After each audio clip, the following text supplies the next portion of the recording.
for students and parents, of course, there in Nyeri County. Now, I want us to just get into the interview. In studio, I'm joined by Dr. Kehinde Bolaji.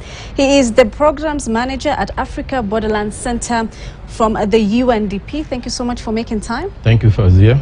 Right, I want us to just get into the discussion, of course, about borderlands. First, how do you define borderlands?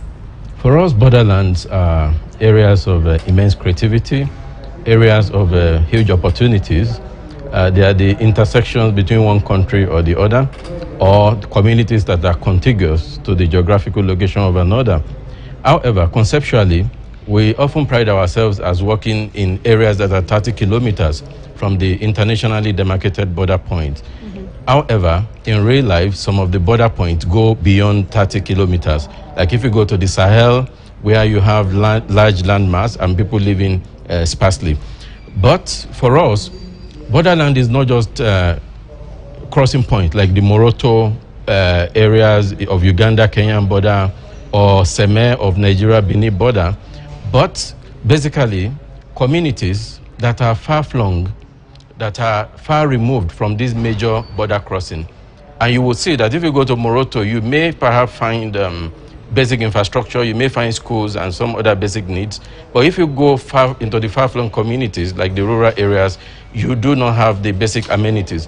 So there are 270 million Africans living in these rural areas within the border regions, and they are at the risk of being left behind in the SDGs. And for us as UNDP, we have a responsibility to the world, to ourselves, to make sure that these 270 million Africans, mainly women and youth, are not left behind in attaining the 2030 objectives. Right. Now, across the world, and of course not just in Kenya, borderlands have always been restive areas, you know, that is marked by, of course, conflict and crisis and drought. Why is this the case? Fazia, that is interesting because this is, even though the popular view, but the factual view is opposite. These are areas of creativity, of innovation. Just imagine people living in the Sahel that have been left behind for several decades, and yet they've been continuing to survive.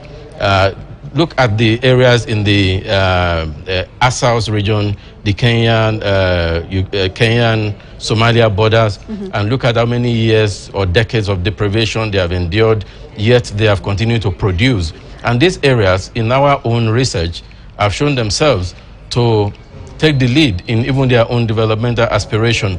How do they do this? They do this through farming, through pastoralism, and through being at the commanding height of informal cross-border trade. Together, they constitute the food basket of African countries. They provide a lot of GDP through dairy materials and skin, hide and skin.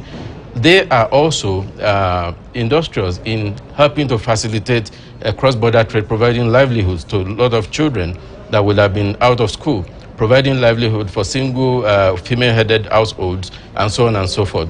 We are not disputing the fact that there are pockets of violence, of challenges in these border areas, but we are making the point that if the international organizations, African Union, regional economic communities, and government of African countries invest in what makes these border communities tick, definitely they are going to be transformed from areas of challenges like cattle rustling, like insecurity, like transnational organized crime, into areas of massive economic prosperity, not only for themselves, but also for our government, being able to make money from taxes and being able to make these people into assets that they are actually.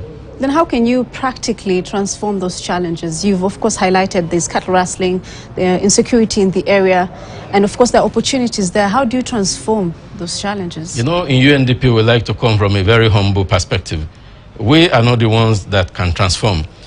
In fact, in our own theory, the people themselves have the key.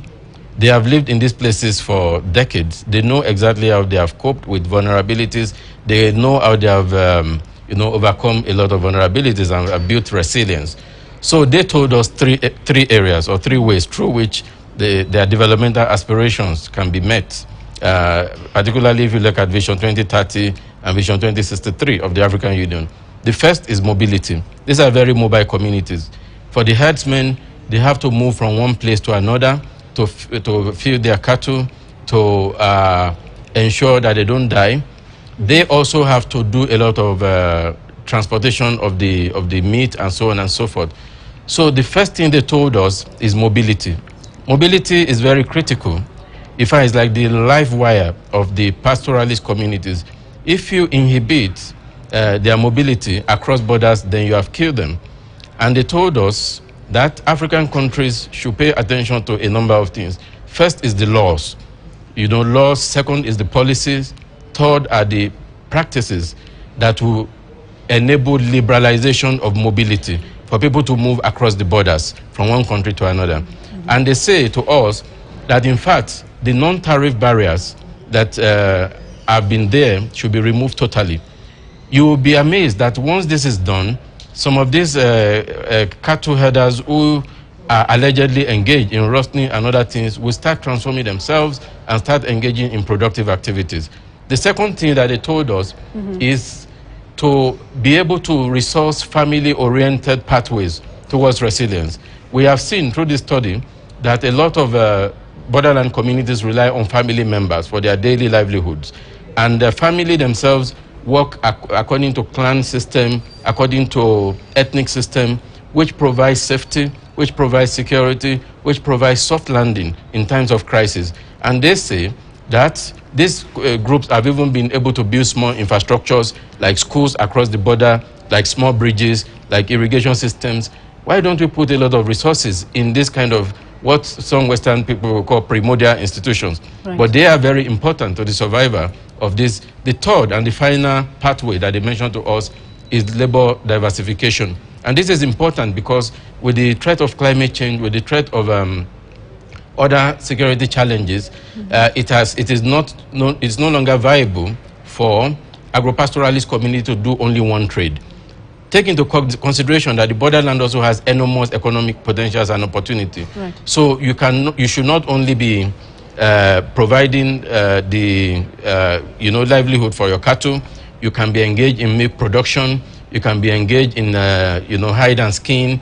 You can be engaged in cross-border marketing and so on. So UNDP, listening to the voices of these agropastoralists in Africa's borderland, is going to invest massively in these three pathways. And we are calling on people of goodwill in Africa and beyond to support us in this partnership, which actually resources development based on the perspective of Africa agropastoralists. In terms of course, the supply chain development for these particular areas, for instance, like digital financial inclusion, what role does it play and how can it be put in place? In fact, thank you so much for that question. It's a very important question because in the last year or two, the Africa Borderlands Centre has been engaged in some social experiment. We have a social laboratory where we have worked with farmers and pastoralists, where we have worked with informal cross-border traders and those who are in the creative industries to see whether it is true that they are high risk, whether if you give them loan, that they will not pay back, and so on and so forth. From the result of our innovation work, we have been able to find out that they are not high risk at all. In fact, they pay back their debt on time. They have very good systems for tracking their result. They have good peer discipline that they work on. However, the challenge has always been that due to lack of digital financial capacities, they are not able to demonstrate this to formal financial institutions to be able to take loan. So one of the things Africa Borderlands Centre is doing with pastoralists and so many other stakeholders in the borderland is to create these digital financial facilities for them. So it has been so far so successful. In Zambia, Zimbabwe, we've been able to work with a group of female informal cross-border traders, and they have been able to increase their share capital. They've been able to increase the turnover, repayment of loan, and so on and so forth. And in the Liptako-Goma region, which is Burkina Faso, Mali, Niger, we've been able to work with pastoralists to be able to not only process their milk. Before we started, they used to waste about 80% of their milk. Now we've been able to reduce that, so they're able to process better, they're able to store better, and now we got a number of partners to do the digital marketing of the milk product from the pastoralists. So the potential of the Africa borderland is huge, and we really would like to partner with the people of like minds to be able to expand and maximize these opportunities. Right, thank you for that. Of course, very interesting conversation there on borderlands, especially here in Africa. That is Dr. Kehinde Bolaji from UNDP, just telling us about the findings in the report that they have done. Now, I want us to just cross over to the tribunal that is currently happening, where former IBC Chair Wafula